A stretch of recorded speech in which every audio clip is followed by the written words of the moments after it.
Oke Mbak, silakan Mbak.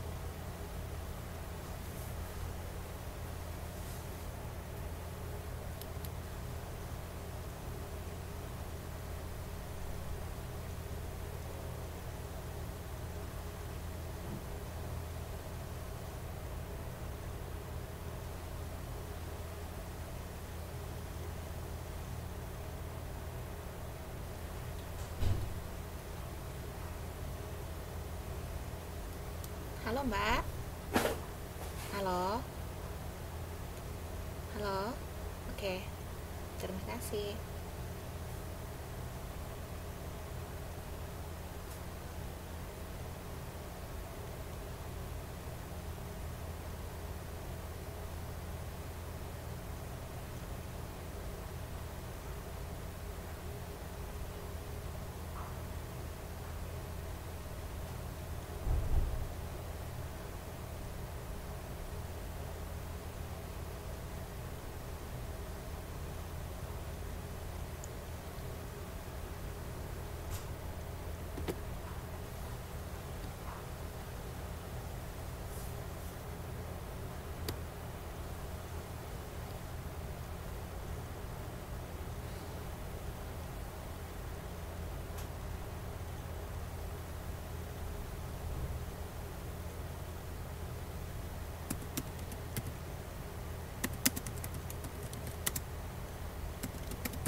Oke, selamat datang Mbak Sri Haryanti.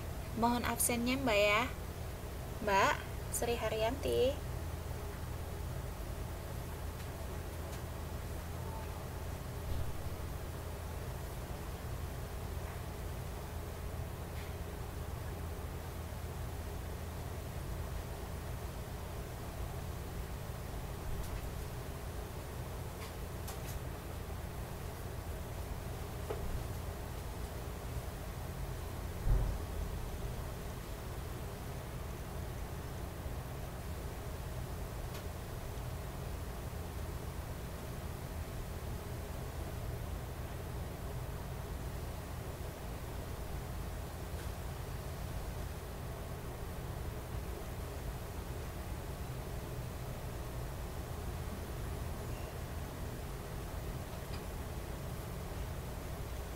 Mohon absennya Mbak ya.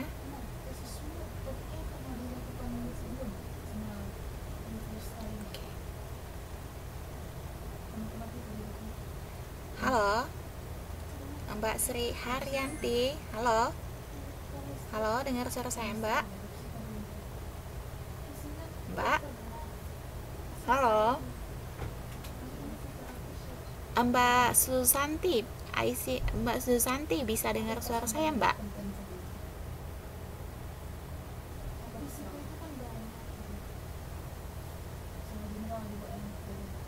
Iya bisa. Mbak Sri Haryanti, coba dulu dicari. Kebetulan ini Mbak Susanti kan bisa mendengar suara saya. Coba dulu saya mohon kepada Mbak Sri Haryanti untuk mencari sinyal yang lebih bagus lagi.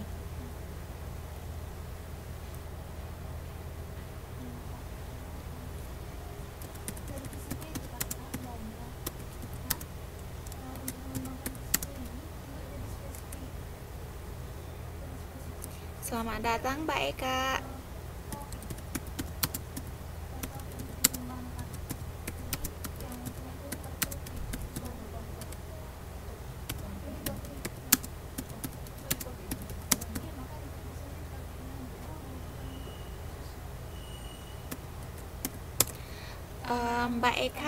Mbak Eka, halo, bisa dengar suara saya Mbak Eka? Mbak Eka, oke, terima kasih Mbak.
Halo Mbak Sri.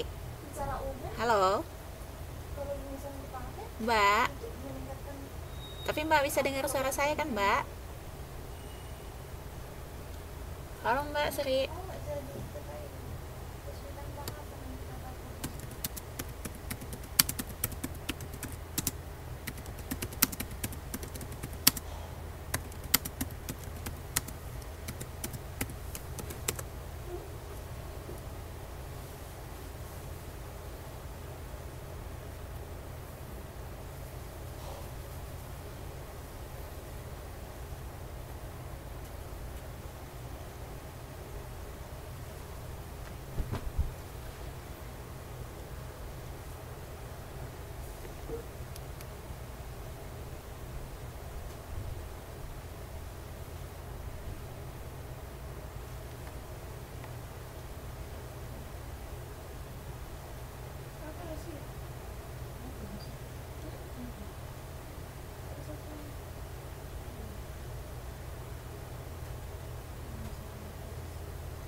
Sebentar ya Mbak ya, kita tunggu lagi temannya yang masih mau bergabung ya, sekitar 2 atau 3 orang lagi. Nah, jadi kita akan memulai kelasnya ketika sudah ada 5 orang berada di kelas ya Mbak ya. Sabar ya, kita tunggu sekitar 5 menit lagi. Kalau 5 menit lagi belum nggak ada, kita akan memulai pelajarannya.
Oke, selamat datang Mbak Nesa.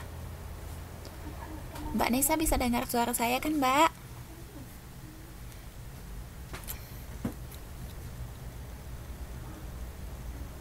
Halo Mbak Nesa.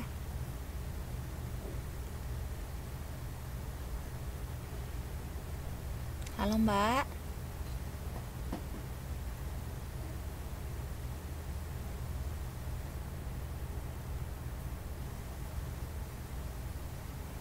Oke, bisa dengar suara saya kan, Mbak? Jelas Mbak ya?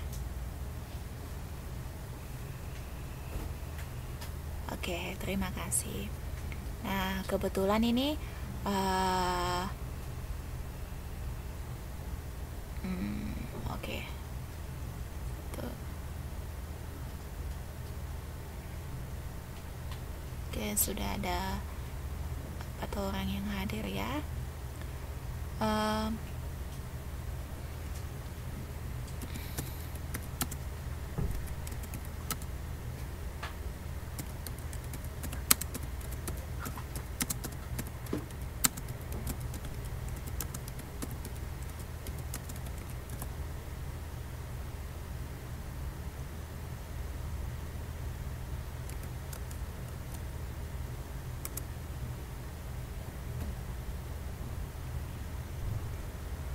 Halo Mbak Sri.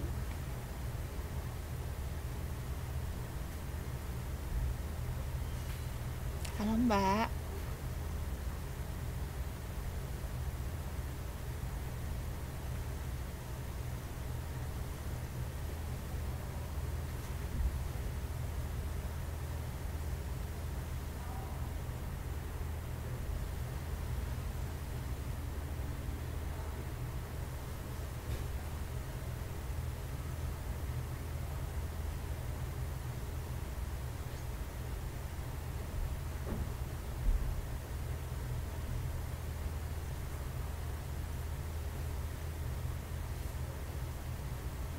Oke.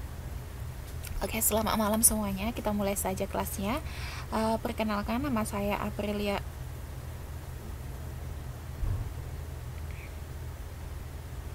Oke, perkenalkan, nama saya Aprilia Ruharbo. Saya sekarang mahasiswa S2 di National Chai University. Nah, ini adalah pertemuan pertama kita untuk angkatan 1, untuk angkatan 4 semester 1, untuk mata pelajaran sosiologi. Nah, jadi aturan-aturan di kelas saya yang ingin saya sampaikan kepada teman-teman semua, ada satu hobi saya, yaitu hobi saya itu mengasih tugas. Nah, jadi setiap pertemuan berakhir, saya akan selalu memberikan tugas kepada teman-teman semua. Nah, di mana tugas ini nanti juga akan menambah nilai kalian di akhir semester nanti. Jadi ketika saya memberikan tugas, saya mohon sekali mbak-mbak semuanya dan juga emas mengumpulkan tepat pada waktunya. Terus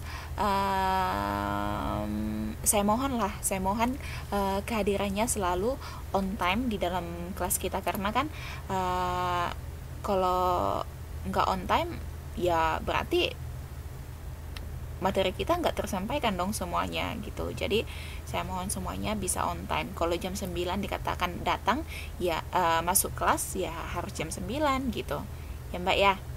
Ya Mas, ya Mbak. Nah, terus itu lagi Mbak, kalau saya misalnya kan dalam proses belajar mengajar ini, kalau saya memberikan pertanyaan, jika saya menunjuk seseorang di antara Mbak untuk menjawab pertanyaan saya, mohon dijawab, karena jawaban yang Mbak berikan itu akan menambah nilai Mbak nanti di tugas akhirnya gitu. Jadi kalau misalnya nanti kan ada UTS, ada ujian akhir semester, nanti kan kalau misalnya nilainya itu masih di bawah KKM atau di bawah standar, kan bisa menambahi dari keaktifan mbak-mbak semuanya di dalam kelas seperti itu Mbak. Jadi kalau saya ada pertanyaan, ya udah jawab aja, berebut aja menjawabnya Mbak gitu.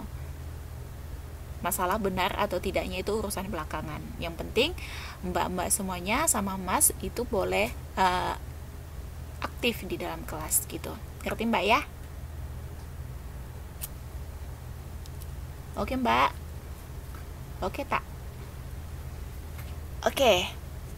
Jadi hari ini Mbak, kita akan memasuki materi kita yang pertama, bab pertama, di mana bab pertama itu di sini ada judulnya fungsi sosiologi untuk mengenali gejala sosial di dalam masyarakat. Nah, jadi yang ketika memasuki materi ini, bidang studi ini, kita berbicara tentang sosiologi. Apa sih yang ada di benak mbak-mbak semuanya kalau kita berbicara tentang sosiologi? Ada yang mau ngasih pendapat? Apa sih di benaknya mbak semua ketika kita berbicara tentang sosiologi? Ada yang ngasih pendapat. Sosiologi katanya. Berarti itu berbicara apa dong Mbak? Sosiologi. Ayo Mbak, dikasih pendapat dulu. Katanya sosiologi. Berarti itu berbicara tentang apa?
Halo?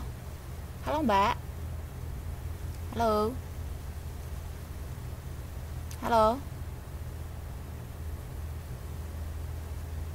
Halo Mbak? Oke. Halo?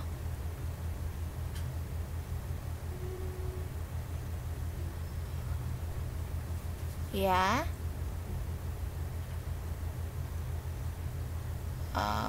Ini siapa yang mau? Mbak Nesa ya mau jawab ya? Silakan Mbak, tunggu ya. Sebentar Mbak. Oke.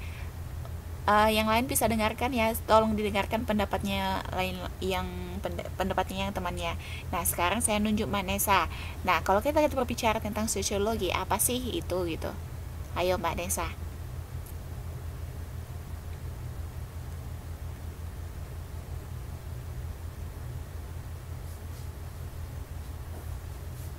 Oke, realitas sosial yang ada di dalam masyarakat. Oke, oke, saya simpan ya pendapat dari Mbak Nesa. Katanya realitas yang ada di dalam masyarakat.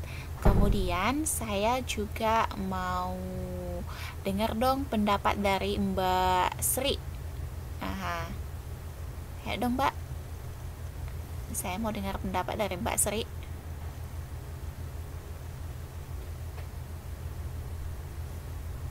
Halo Mbak.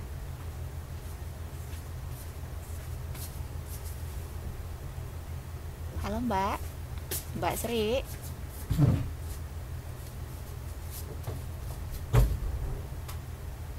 Nggak bisa diklik ini suaranya. Oke. Jadi Mbak Sri nggak bisa, kemudian suaranya nggak kedengaran.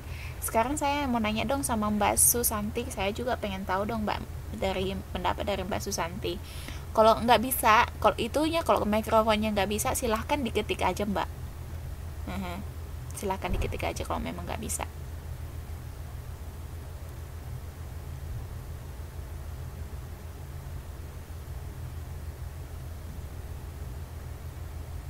Halo? Iya. Kalau begitu silahkan aja diketik Mbak Susanti.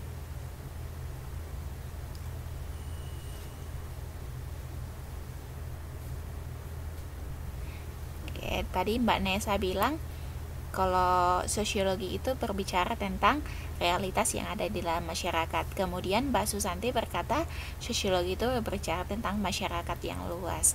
Nah, jadi sekarang kita kembali ke eh, PowerPoint kita, ke layar kita, kita akan melihat sebenarnya apa sih sosiologi itu. Nah, jadi kita perhatikan di sini. Nah, tapi sebelumnya saya ingin menunjukkan dulu ini apa sih yang akan kita pelajari malam ini. Nah, yang pertama yang akan kita pelajari itu adalah hakikat sosiologi sebagai ilmu, yang kedua sifat sosiologi sebagai ilmu, dan yang ketiga objek kajian sosiologi. Nah, kemudian kita masuk kepada yang pertama. Nah, tapi sebelumnya saya ingin mengenalkan dulu bapak kita yang satu ini. Nah, ada yang tahu ini siapa? Ada yang tahu nggak ini siapa?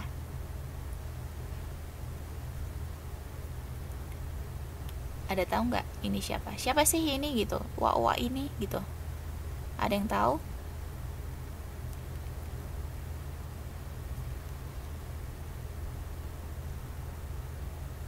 Auguste ya, iya ini Auguste Comte, namanya adalah Auguste Comte. Nah, tapi Auguste Comte ini tahu nggak dia itu siapa sih sebenarnya gitu? Nah, jadi saya kasih tahu ya, Auguste Comte itu hidup antara tahun 1798 sampai 1857. Nah, beliau adalah bapak sosiologi. Nah, jadi dia adalah bapak sosiologi kita. Oke? Oke. Jadi jangan lupa ya, Mbak ya. Kalau biasanya ini keluar di ujian, bapak sosiologi adalah itu. Jadi kalau misalnya dituliskan ada Auguste Comte, berarti itulah jawabannya. Nah, jadi kembali ke tadi, pertanyaan saya itu apa itu sosiologi? Nah, Mbak Nesa tadi bilang sosiologi adalah yang berbicara tentang realitas masyarakat. Nah, kemudian Mbak Susanti bilang itu berbicara tentang masyarakat luas.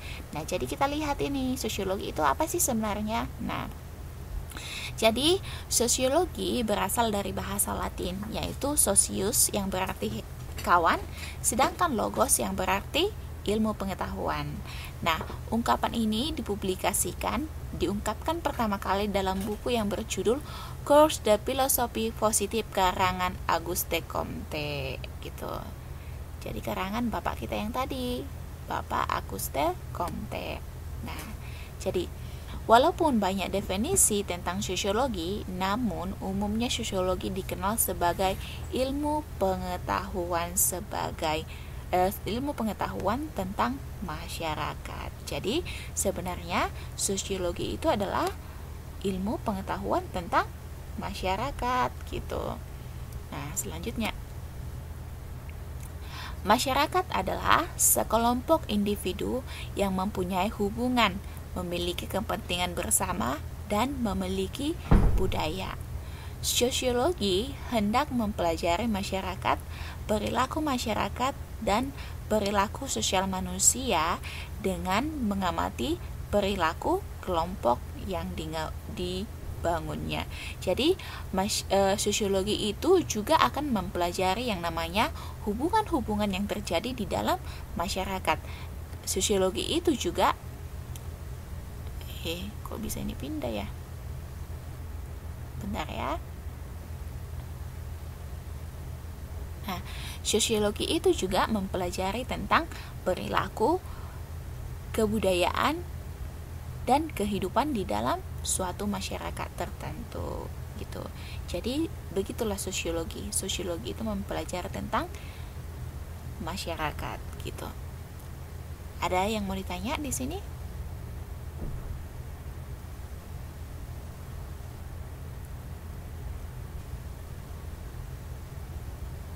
Halo?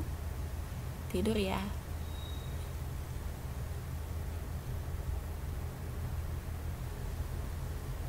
Ini yang mindah-mindahkan ini siapa ini? Mbak Susanti ya?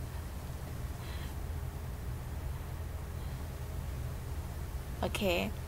Jadi selanjutnya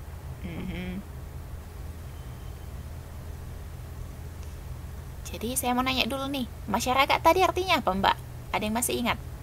Masyarakat itu tadi apa, Mbak? Masyarakat itu apa tadi, Mbak? Ada yang masih ingat? Oh, iya ya, Mbak.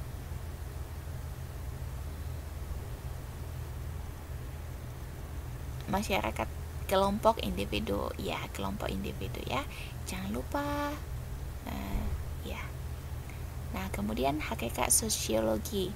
Nah, yang pertama merupakan ilmu sosial, bukan ilmu kealaman ataupun humaniora. Ilmu sosial itu apa sih, Mbak? Nah, dikatakan di sini hakikat ilmu sosiologi itu yang pertama adalah merupakan ilmu sosial, bukan ilmu kealaman ataupun humaniora. Ilmu sosial itu apa, Mbak? Coba dulu, ada yang tahu ilmu sosial itu apa? Dan bisa dikasih contohnya nggak? Ilmu sosial itu apa sih gitu? Apa sih ilmu sosial itu? Contohnya apa gitu? Ada yang mau bisa kasih contoh nggak?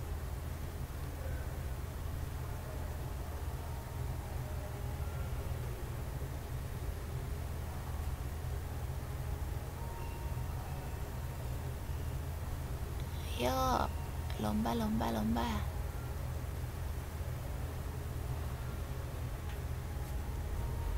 Ilmu sosial, Mbak Nesa bilang ilmu sosial, ilmu bermasyarakat toleran. Ada lagi, Mbak? Coba dulu Mbak Sri, saya mau tahu dong pendapatnya Mbak Sri, ilmu sosial itu apa?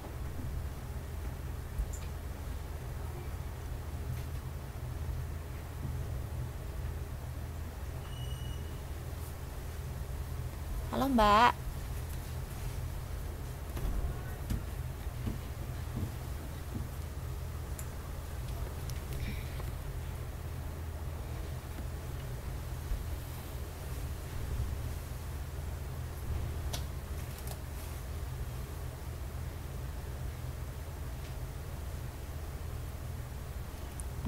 Mbak Sri atau Mbak Susianti deh.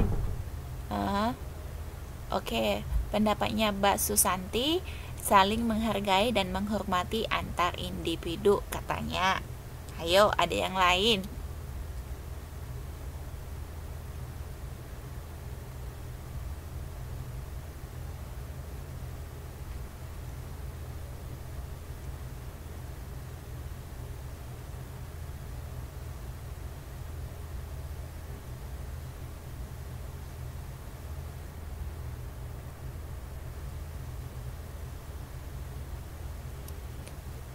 Ayo, Mbak, ada yang lain, Mbak?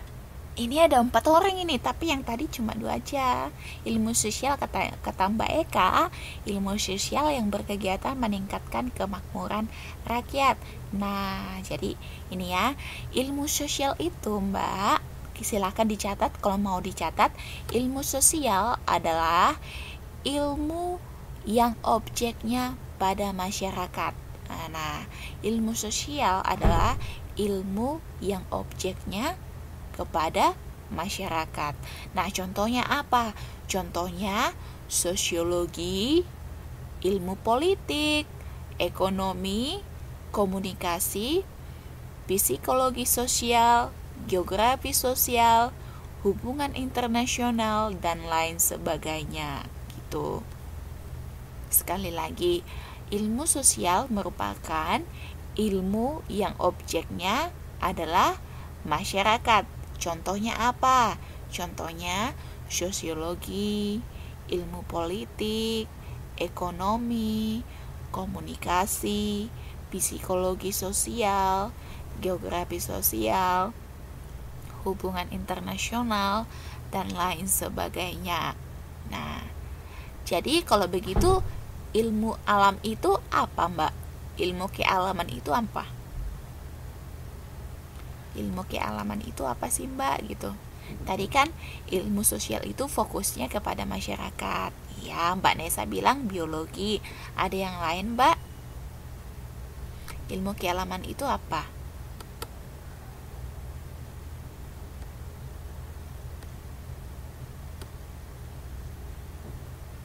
Ilmu kealaman itu apa, Mbak ya?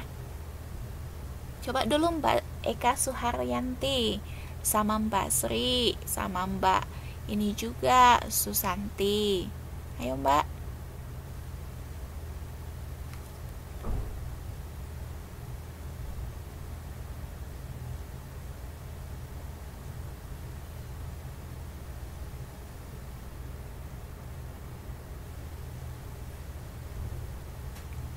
Ayo Mbak, mikir dulu yuk.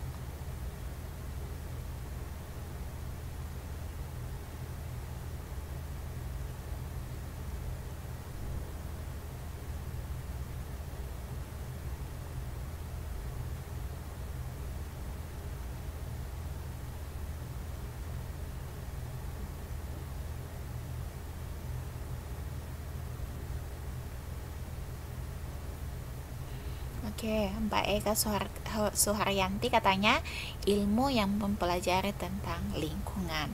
Oke, jadi dengarkan saya Mbak, silahkan dicatat. Kalau mau dicatat, saya jelaskan ya. Ilmu kealaman itu adalah yang objeknya gejala-gejala alam, baik yang bersifat fisik maupun biologis. Sekali lagi, ilmu kealaman objeknya adalah gejala-gejala alam, baik yang bersifat fisik maupun biologis. Contohnya apa? Contohnya seperti fisika, kimia, biologi, geografi alam, geologi, astronomi, matematika, dan lain sebagainya. Gitu, Mbak. Sekali lagi, ilmu alam itu objeknya adalah gejala-gejala alam yang bersifat fisik maupun biologis. Contohnya seperti fisika, kimia, biologi, geografi alam, geologi, astronomi, dan lain sebagainya. Gitu. Jadi, sedangkan ilmu humaniora adalah yang objeknya manusia dan segenap aspeknya. Sekali lagi, ilmu humaniora itu adalah objeknya manusia dan segenap aspeknya. Contohnya apa? Contohnya adalah sejarah, antropologi budaya, filsafat, seni, agama, sastra, dan bahasa. Sekali lagi, ilmu humaniora adalah ilmu yang objeknya manusia dan segenap aspeknya. Contohnya sejarah, antropologi budaya, filsafat, seni, agama, sastra, dan bahasa. Gitu. Nah, selanjutnya yang kedua, katanya sosiologi itu hakikatnya adalah bersifat empirik kategorik, bukan normatif atau etik. Artinya, sosiologi berbicara apa adanya tentang fakta sosial secara analitis, bukan mempersoalkan baik buruknya fakta sosial itu. Nah, terus kemudian yang ketiga itu adalah yang ketiga, sebentar ya. Dan yang ketiga yang C. Yang C merupakan ilmu pengetahuan yang bersifat umum. Artinya bertujuan untuk menghasilkan pengertian dan pola-pola umum dari interaksi antar manusia dalam masyarakat dan juga tentang sifat, hakikat, bentuk, isi, dan struktur masyarakat. Nah, jadi tadi yang pertama apa tadi Mbak? Yang pertama hakikatnya sosiologi itu apa? Masih ada yang ingat? Hakikatnya sosiologi itu yang pertama apa Mbak? Masih ada yang ingat nggak? Ayo, masih ada yang ingat? Hakikatnya sosiologi yang pertama itu tadi apa?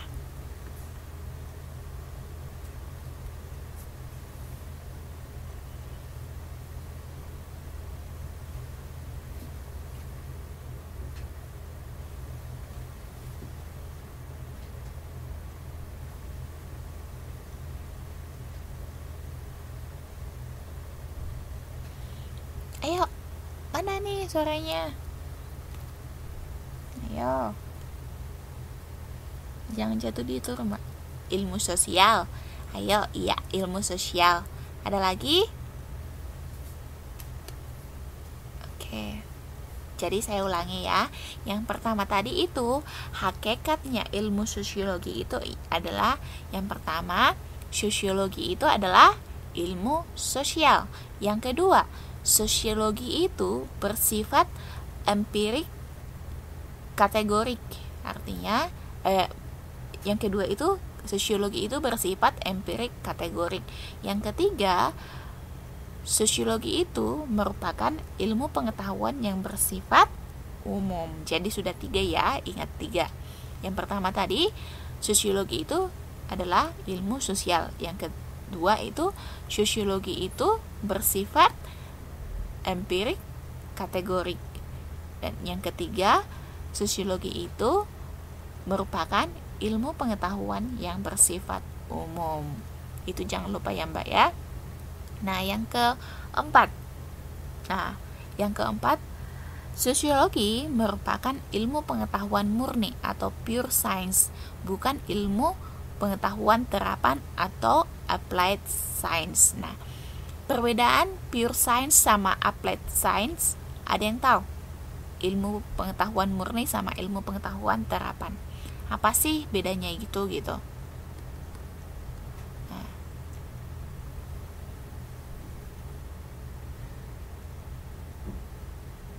Ada yang mau ngasih contoh? Nah, jadi di sini saya ketikkan ya.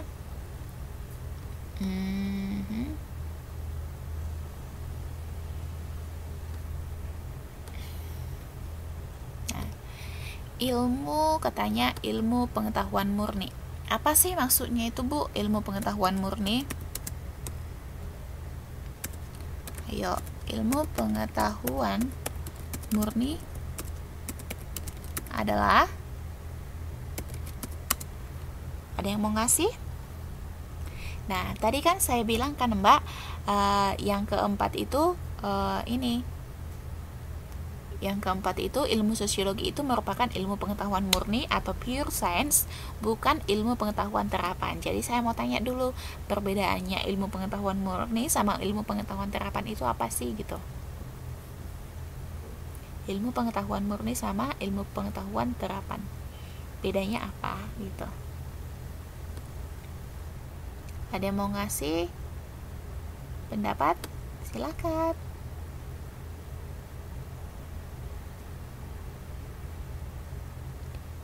Nah, kalau ilmu pengetahuan murni itu apa sih gitu?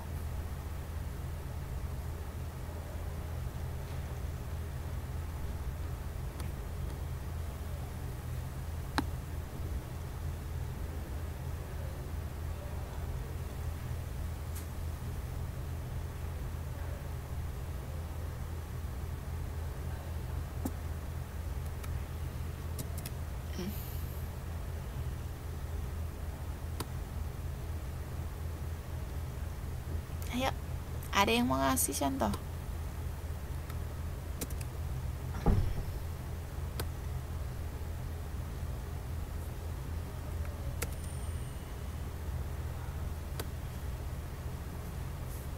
Nah, jadi ilmu ini ya Mbak ya, ilmu pengetahuan murni adalah ilmu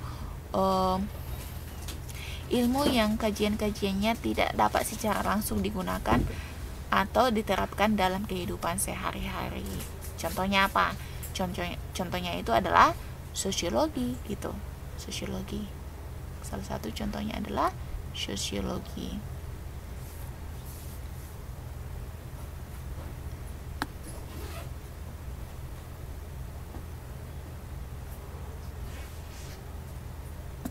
Oke. Jadi ini ya Mbak ya pengertiannya. Ilmu pengetahuan murni adalah ilmu yang kajian-kajiannya tidak dapat secara langsung diterapkan atau digunakan dalam kehidupan masyarakat. Nah, kalau begitu ilmu terapan itu apa, Mbak? Kalau begitu ilmu terapan itu apa? Kalau tadi kan ilmu pengetahuan murni itu katanya kan ilmu yang tidak bisa secara langsung digunakan atau diterapkan dalam kehidupan sehari-hari di dalam bermasyarakat. Nah, kalau begitu ilmu terapan itu apa, Mbak? Kalau begitu ilmu terapan itu apa dong? Gitu. Nah, apa, Mbak?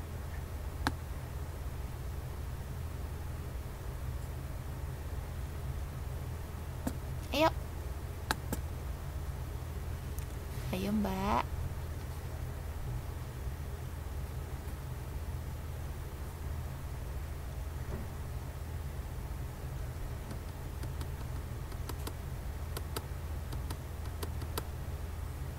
Ayo.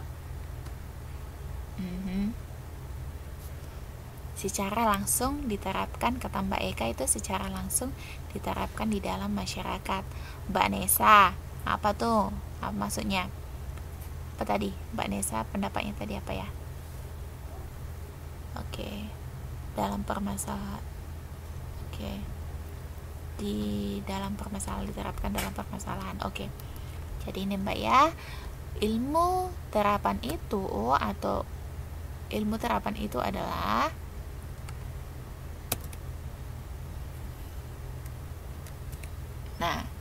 ini ya Mbak, ilmu terapan itu adalah ilmu yang kajian-kajiannya dapat secara langsung digunakan di dalam kehidupan sehari-hari. Contohnya apa? Seperti akuntansi, terus apa lagi? Terus ilmu kedokteran, terus apalagi ilmu farmasi, terus ilmu komunikasi, ilmu navigasi, dan lain sebagainya. Pokoknya dia kalau kita udah pelajari itu bisa langsung kita terapkan dalam kehidupan sehari-hari kita gitu. Itulah perbedaannya dengan antara ilmu terapan sama ilmu murni gitu.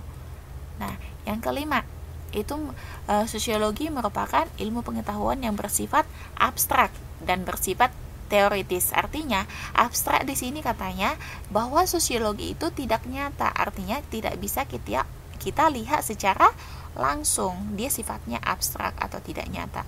Nah, selanjutnya ada yang mau ditanya di sini? Tunggu dulu, ada yang mau ditanya di sini sebelum kita masuk lagi ke babak yang baru.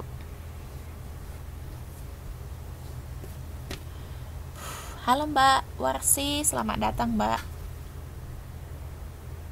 Ada yang mau ditanya? Sebelum saya bertanya.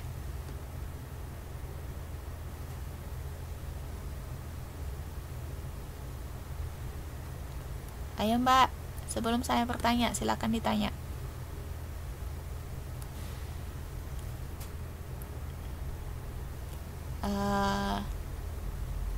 Jelaskan yang D. Oke. Contohnya, oke, saya jelaskan lagi ya yang D ya. Nah, tadi saya berkata sosiologi itu merupakan ilmu pengetahuan murni, bukan ilmu pengetahuan terapan. Nah, di sini tadi sudah saya jelaskan perbedaan antara ilmu pengetahuan murni sama perbedaan ilmu pengetahuan terapan. Nah, di sini ilmu pengetahuan murni adalah ilmu yang kajian-kajiannya tidak dapat secara langsung digunakan atau diterapkan di dalam kehidupan sehari-hari. Sekali lagi, ilmu pengetahuan murni, baca ya, simak ya Mbak ya. Ilmu pengetahuan murni adalah ilmu yang kajian-kajiannya tidak dapat diterapkan secara langsung di dalam kehidupan sehari-hari. Contohnya apa Bu? Contoh ilmu pengetahuan murni itu apa? Nah, contoh ilmu pengetahuan murni itu yang pertama itu adalah seperti sosiologi gitu, sosiologi, sejarah, politik, astronomi, dan lain sebagainya gitu. Nah, yang kedua, ilmu terapan itu adalah ilmu yang kajian-kajiannya dapat secara langsung digunakan di dalam kehidupan sehari-hari. Artinya kamu pelajari ilmu itu, kamu langsung bisa menerapkannya di dalam kehidupan sehari-hari kamu. Contohnya apa? Cara kita berkomunikasi, terus apalagi farmasi gitu kan. Kalau kita misalnya seperti ini, kita belajar tentang obat-obatan tertentu, misalnya obat sakit perut gitu kan. Setelah kita pelajari jenis-jenis obatnya itu, jenis-jenis obat apa yang bisa kita minum untuk mengatasi obat sakit perut, itu kan bisa langsung kita terapkan dalam kehidupan sehari-hari kita gitu, tanpa harus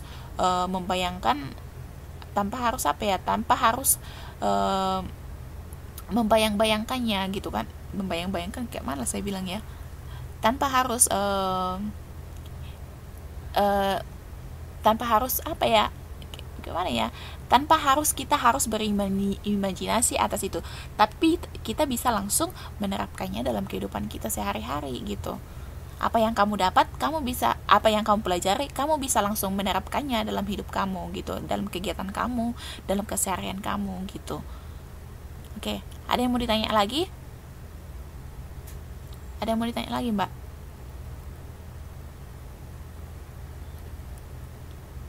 Oke. Bentar ya. Oke. Ini clear ya. Jadi hakikat ilmu sosiologi itu tadi ada berapa, Mbak? Ada 5 kan? Hakikat ilmu sosiologi itu jangan sampai lupa, Mbak.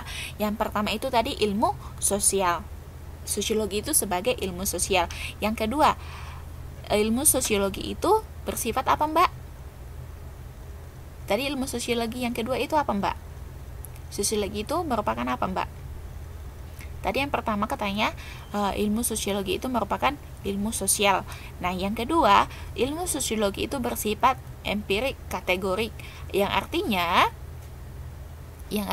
sosiologi berbicara apa adanya tentang fakta sosial. Dia berbicara secara fakta.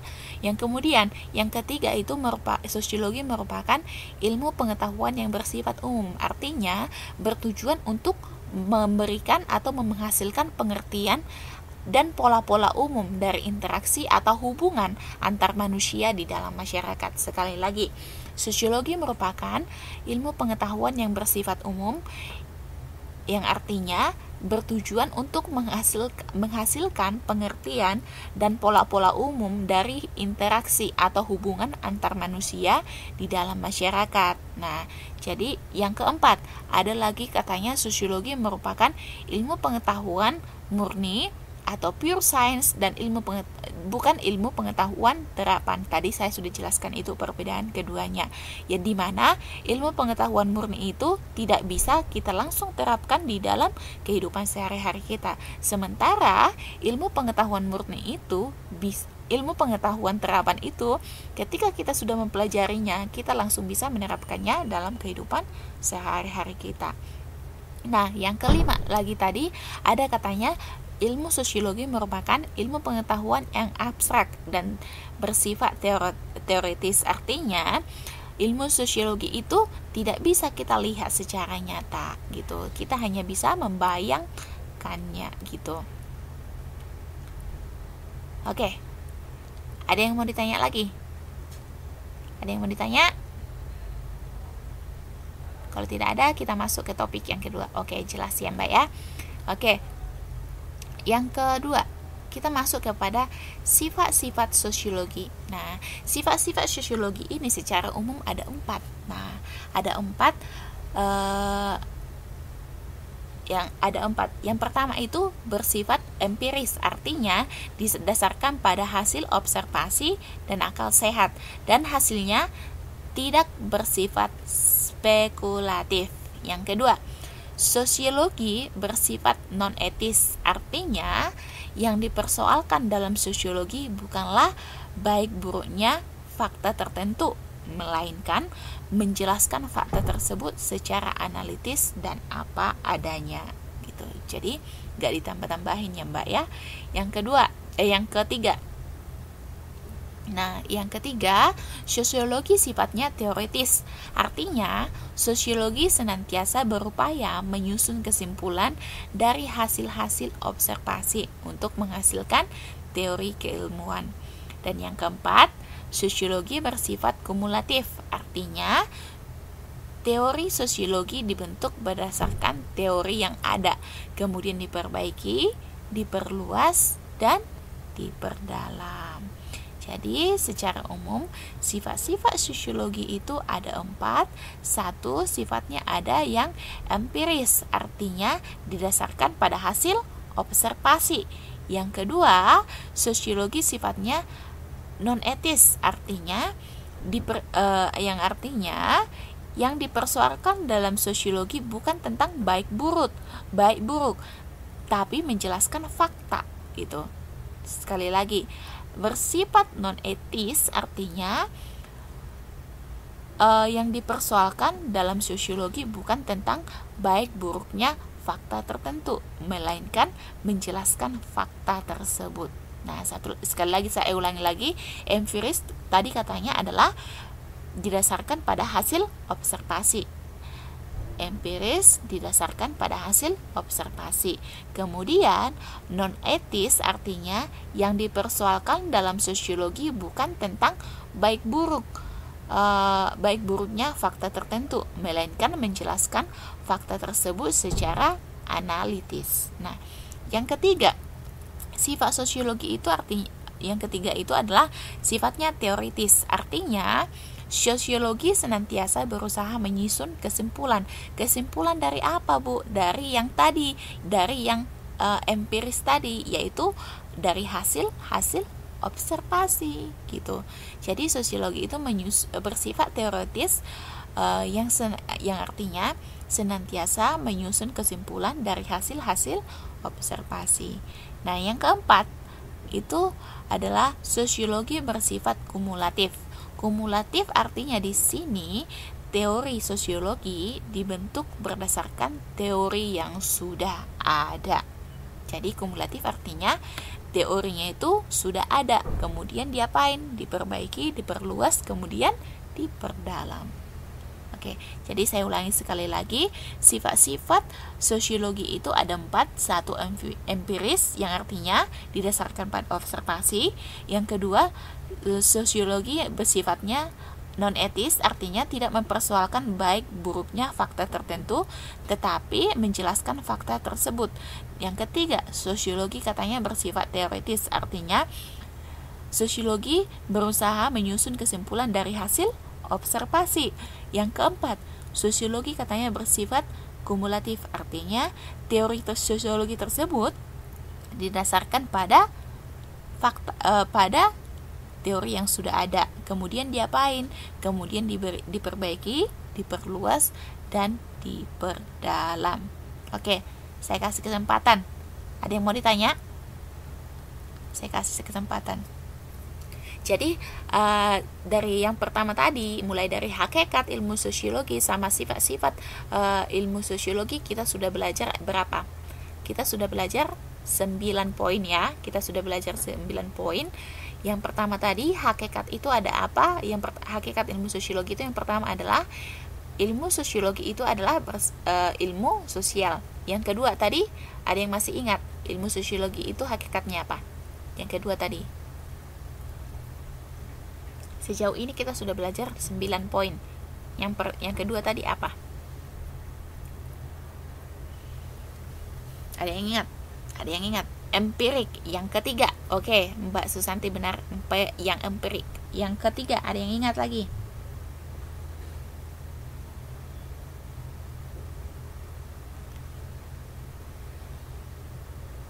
Yang ketiga, bersifat umum, kategorik. Oke, empirik kategorik yang Mbak ya. Yang ketiga tadi bersifat umum. Yang keempat, ada yang ingat lagi?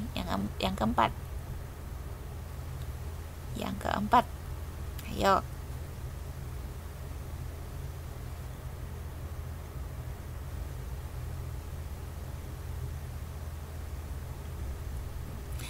Bersifat murni. Ya, ilmu yang bersifat murni. Selanjutnya yang terakhir tadi, hakikat ilmu sosiologi yang terakhir tadi apa, Mbak? Ayo. Jangan sampai lupa. Yuk.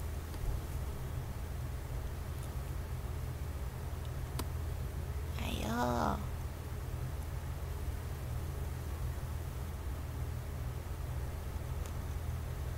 Tidak nyata. Ilmu sosiologi itu tidak nyata atau abstrak. Ya, ilmu sosiologi itu tidak nyata atau abstrak. Oke. Ya, terus yang kedua, itu tadi sifat-sifat sosiologi itu ada 4 tadi. Ayo, siapa yang masih ingat? Sifat-sifat sosiologi ada 4 tadi. Yang pertama tadi apa? Bersifat. Ayo, tadi yang pertama apa? Bersifat apa, Mbak? Empiris. Empiris tadi artinya apa, Mbak? Berdasarkan. Ayo, empiris tadi artinya apa, Mbak? Empiris tadi artinya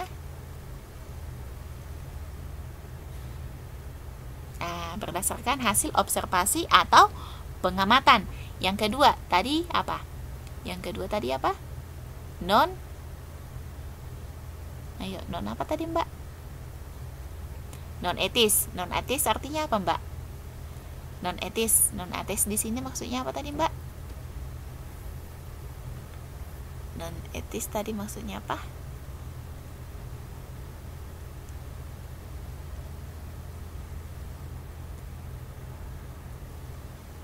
Bukan mempersoalkan ya Mbak ya, tidak mempersoalkan baik buruknya fakta-fakta tertentu. Tetapi bagaimana Mbak? Katanya tidak mempersoalkan fakta-fakta baik buruknya fakta tertentu. Tapi diapain Mbak?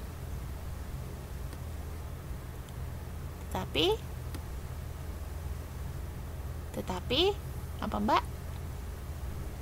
Tetapi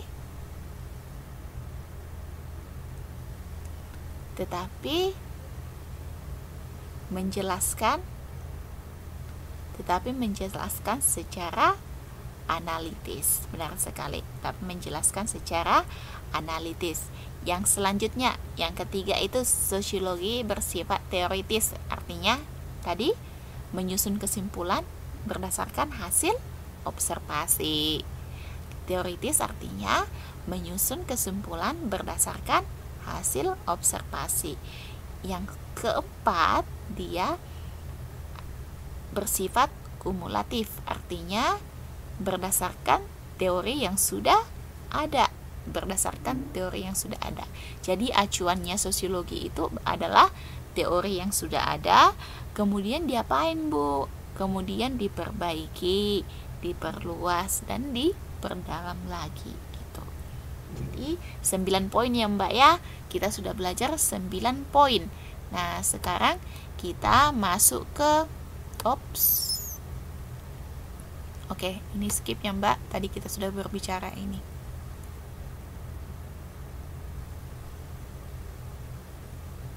Oke, kita skip ini. Oke. Yang selanjutnya kajian sosiologi. Nah, di kajian sosiologi ini ada 3 hal yang harus kita ketahui. Apa saja itu Bu? Nah, jadi kita masuk dulu ke sini. Sebagai suatu ilmu, sosiologi tidak lagi mendasarkan pembicaraannya pada dugaan-dugaan, firasat, dan coba-coba. Memang ketiga hal tersebut sering ada benarnya dan bermanfaat, sehingga dianggap sejalan dengan akal sehat pikiran umum manusia.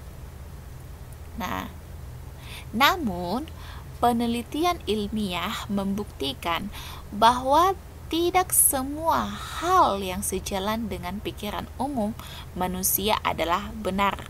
Misalnya, anggapan dan keyakinan kuat dalam masyarakat Indonesia, khususnya masyarakat Jawa, bahwa banyak anak, banyak rezeki. Nah, jadi saya mau nanya ini sama pendapat kawan-kawan semua.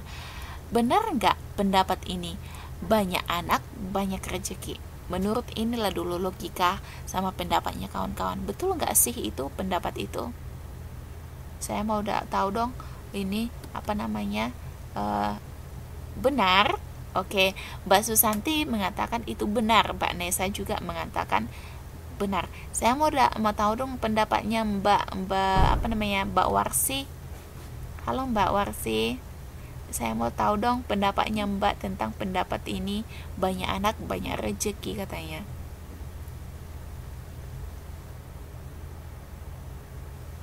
Mbak Warsi, saya mau tahu dong pendapatnya.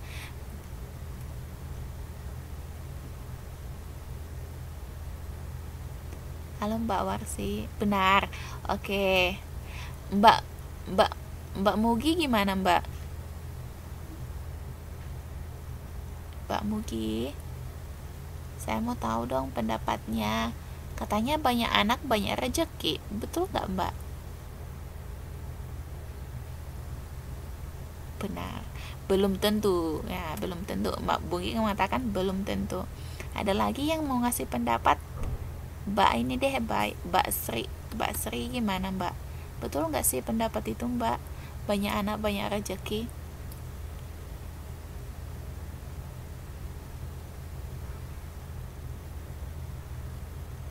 banyak anak banyak rezeki katanya. Beneran gak sih?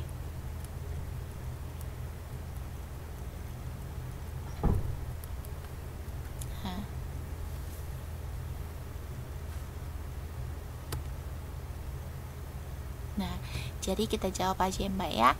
Nah, pendapat yang mengatakan banyak anak banyak rezeki, mungkin secara umum pemikiran manusia percaya akan hal itu. Pemikiran umum manusia mungkin percaya akal itu. Namun pada faktanya hasil pemikiran ilmiah secara ilmiah terbukti sebaliknya. Kenapa? Kok bisa gitu kan? Kenapa dibilang sebaliknya gitu kan?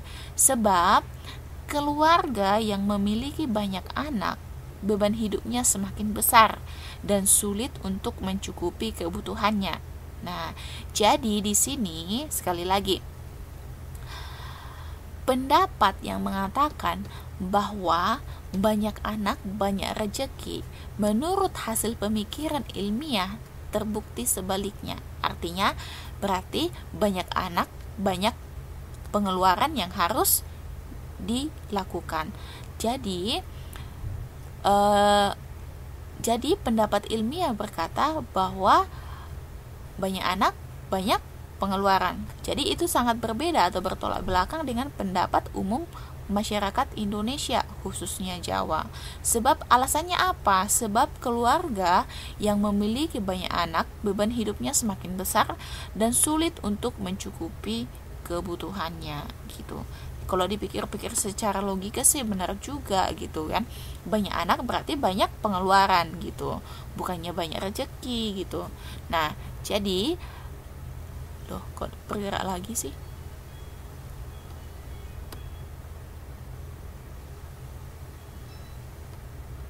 Nah, ini slide-nya hobinya loncat-loncat ya.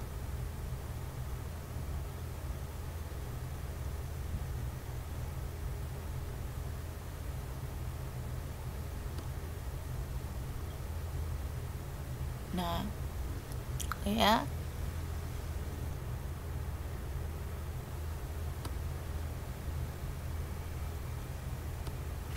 Nah, jadi sebagai suatu ilmu, sosiologi tidak lagi berdasarkan pembicaraan, duga-dugaan, firasat dan coba-coba.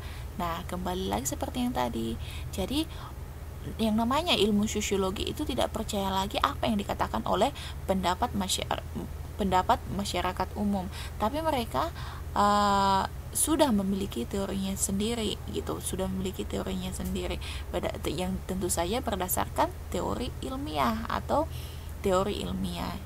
Jadi mereka tidak akan percaya pada pendapat atau duga-dugaan masyarakat lagi gitu. Bentar ya Mbak ya.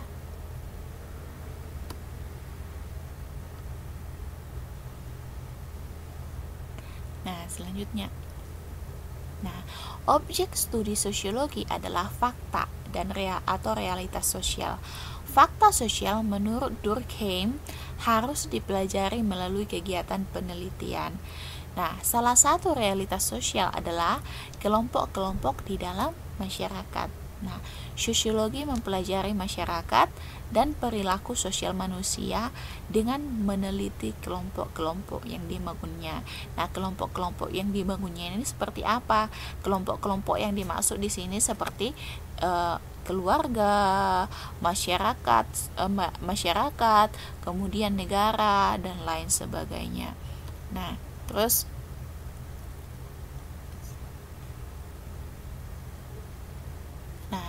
jadi objek-objek dalam sosiologi itu yang pertama itu adalah objek material. Nah, di sini ada 3 atau 4 objek yang ada di dalam sosiologi. Yang pertama itu objek material. Nah, objek material sosiologi adalah kehidupan sosial, gejala-gejala dan proses hubungan antara manusia yang mempengaruhi kesatuan manusia itu atau mempengaruhi kumpulan manusia tersebut.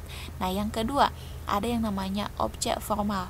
Nah, objek formal ini sosiologi lebih ditekankan pada manusia sebagai makhluk sosial atau makhluk yang bermasyarakat.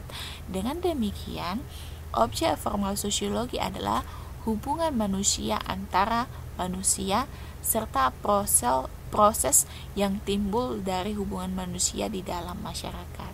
Sekali lagi, hubungan manusia antara manusia serta proses yang timbul dari hubungan manusia tersebut. Nah, yang ketiga itu ada yang namanya objek budaya. Nah, objek budaya salah satu faktor dalam mempengaruhi hubungan satu dengan yang lain. Terus yang keempat itu adalah objek agama. Objek agama ini pengaruh dari objek agama ini dapat menjadi pemicu di dalam hubungan sosial masyarakat, dan banyak juga hal-hal maupun dampak yang mempengaruhi hubungan manusia. Jadi di sini yang namanya objek kajian sosiologi itu ada 4.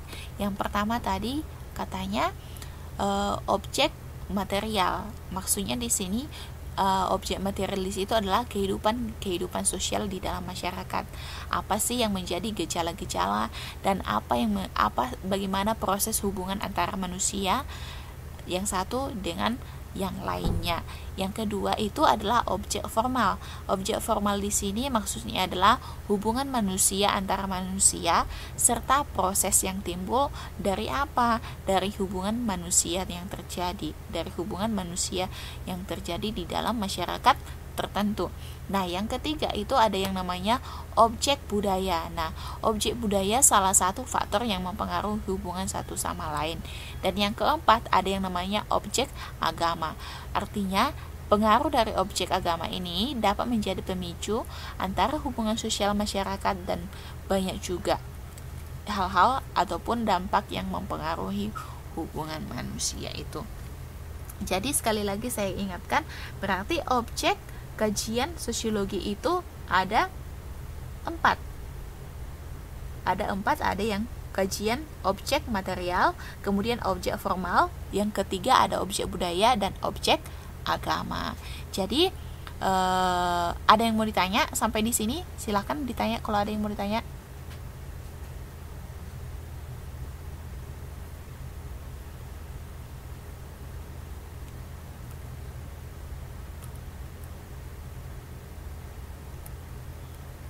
Oke, ada yang mau ditanya? Nah, ini maksudnya Mbak, objek budaya itu salah satu faktor yang mempengaruhi hubungan satu sama lain. Contohnya seperti ini Mbak, katakanlah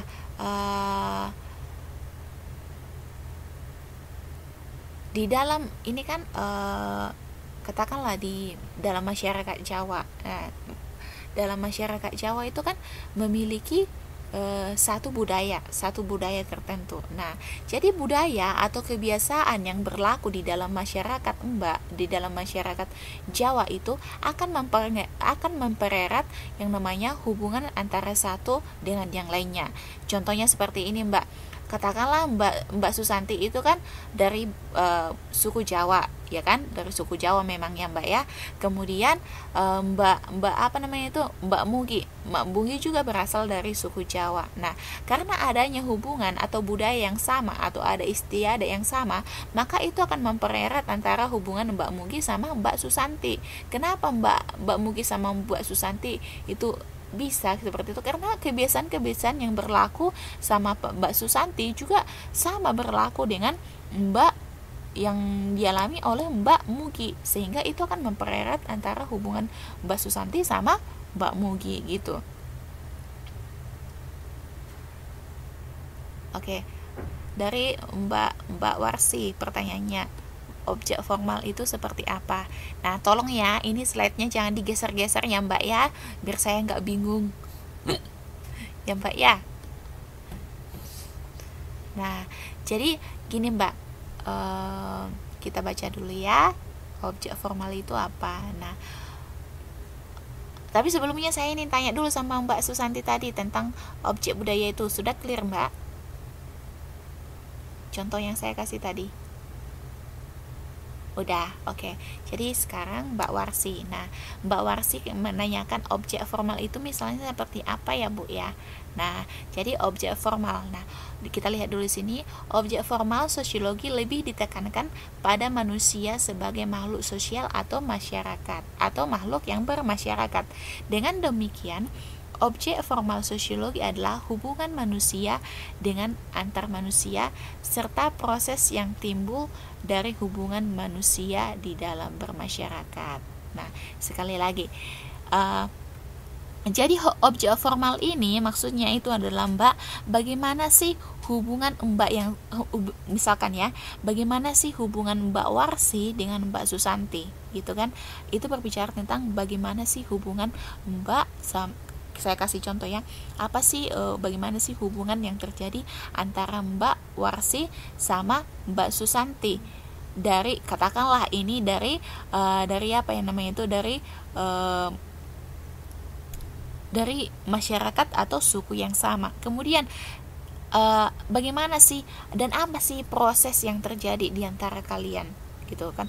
Kalau misalnya ada satu gitu kan, perbedaan dalam hal-hal tertentu lah gitu kan, antara Mbak Warsi sama Mbak Susanti. Jadi di dalam objek formal ini kita akan melihat bagaimana proses hubungan, proses yang terjadi antara perbedaan antara Mbak Warsi sama Mbak Susanti. Apa sih yang timbul dari hubungan tersebut, gitu kan? Kita akan melihat di situ, Mbak, gitu. Apa dampak dari perbedaan tersebut. Jadi kita akan melihatnya di situ, gitu.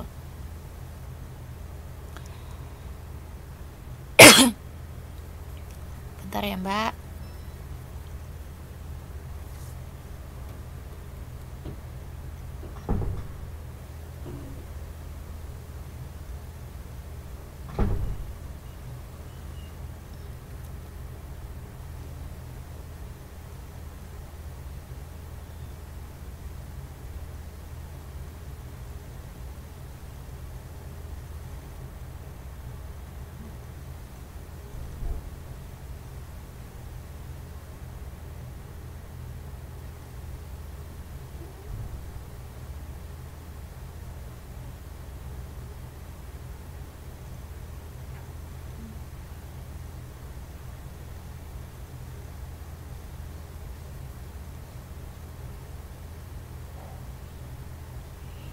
Nah, halo Mbak. Nah, Mbak Warsi, saya kasih contoh ya, Mbak ya. Kalau misalkan lah Mbaknya itu misalkan Mbak Warsi itu memiliki sebuah kebiasaan, misalkan lah A. Kebiasaannya itu adalah A. Kemudian Mbak Susanti itu memiliki kebiasaan yang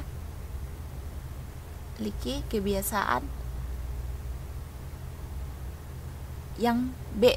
Misalnya Mbak Warsi katakanlah memiliki kebiasaan A, memiliki kebiasaan misalkan adalah kebiasaan tertentu yang dimiliki oleh Mbak Warsi. Kemudian Mbak Susanti juga memiliki kebiasaan tertentu yang berbeda dengan Mbak Warsi. Nah, jadi kita harus kembali kepada pemikiran bahwa yang namanya manusia itu adalah makhluk sosial. Artinya manusia itu harus memiliki hubungan antara manusia yang satu dengan manusia yang lainnya. Dalam artian manusia itu harus memiliki interaksi, karena manusia itu tidak dapat hidup sendiri, ya kan? Tidak dapat hidup sendiri. Artinya manusia itu harus hidup di dalam bermasyarakat. Nah, jadi karena sifatnya di sini adalah manusia adalah makhluk sosial, artinya dia harus berinteraksi dengan manusia yang lain. Nah, karena adanya tadi perbedaan antara Mbak Warsi dengan Mbak Susanti, sebagai manusia yang bersosial, maka mereka akan mengkombinasikan antara perbedaan yang satu dengan perbedaan yang lain. Nah, dari perbedaan itu, dari kombinasi perbedaan itu, maka kita akan melihat proses yang terjadi di antara perbedaan tersebut. Nah, jadi dari proses itu pun kita akan bisa melihat hubungan yang seperti apa sih yang terjadi karena adanya perbedaan tersebut gitu. Bagaimana Mbak Warsi? Mbak Warsi?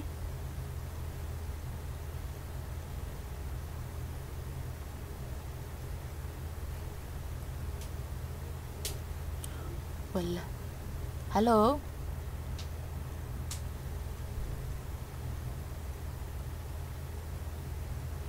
Halo Mbak.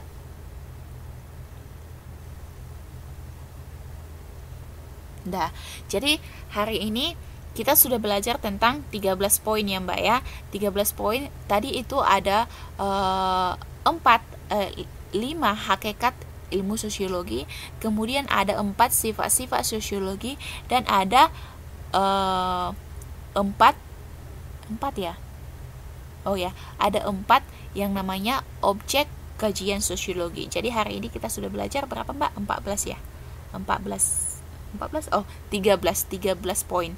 Jadi itu diingat ya Mbak ya, diingat nanti minggu depan saya akan menanyakan itu kembali kepada Mbak semuanya. Dan tolong ya Mbak ya, untuk kelas minggu depan untuk tanggal 13 nanti itu tolong masuknya on time biar materinya diskusi kita juga semakin lebih lama lagi. Nah, tidak seperti ini harus terburu dengan waktu. Oke? Tolong juga dikabari dengan kawan-kawannya supaya on time dia. Nah, jadi untuk tugas kita, tugas untuk tugas pertamanya, ini saya di sini sudah buat di sini tugasnya. Jadi tolong dikerjakan. Deadline-nya adalah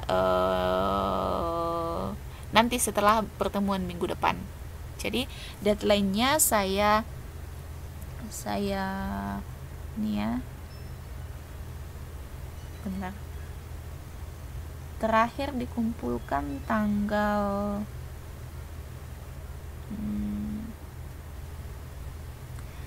tanggal 21 November. Oke Mbak, 21 November deadline-nya. Oke. Nanti kalian menginboxnya ke Facebook saya, kirim pesan ke Facebook saya gitu melalui inbox. Oke, tanggal 21 November. Tapi gini Mbak, siapa yang paling cepat itu mengumpulkan itu akan mendapat poin tambahan. Yang lebih cepat mengumpulkan tugas akan mendapatkan poin tambahan. Itu, dan yang telat mengumpulkan tugas itu akan dapat denda atau potongan nilai. Gitu. Itu sih lomba. Tadi kita kan udah bicara ini. Ya, ini tugasnya. Ini tugasnya. Tadi kita juga sudah ngulang-ngulang ini. Nggak lari kok dari pembicaraan kita hari ini. Di situ kok semua. Ya. Jadi deadline-nya tanggal 21 November. Saya rasa tanpa melihat ini lagi, karena tadi diulang-ulang pun ini, tanpa melihat slide-slide sebelumnya, ini sudah bisa dijawab sendiri tanpa melihat buku ya Mbak ya. Oke, ada yang mau ditanya lagi Mbak sebelum saya kelasnya ini saya tutup?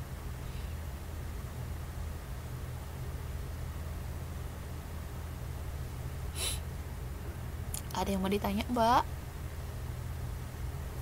Tidak ada? Tidak adakah?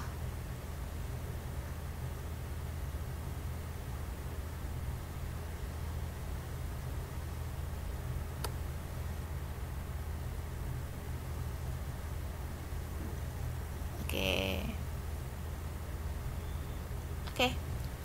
Jadi teman-temannya yang ketinggalan materi Mbak, ini kan ada ini, saya sudah rekam ini kegiatan belajar kita hari ini, nanti saya upload di YouTube, nanti Mbak silahkan, nanti saya akan kirim linknya, setelah itu nanti Mbak tinggal masuk ke dalam YouTube-nya gitu, Mbak ulangi lagi gitu ya. Jadi kalau misalnya teman-temannya yang ketinggalan bisa belajar ulang gitu. Oke Mbak. Oke, sama-sama. Oke, terima kasih Mbak-mbak semuanya. Selamat malam, selamat beristirahat. Sampai jumpa di minggu depan. Terima kasih.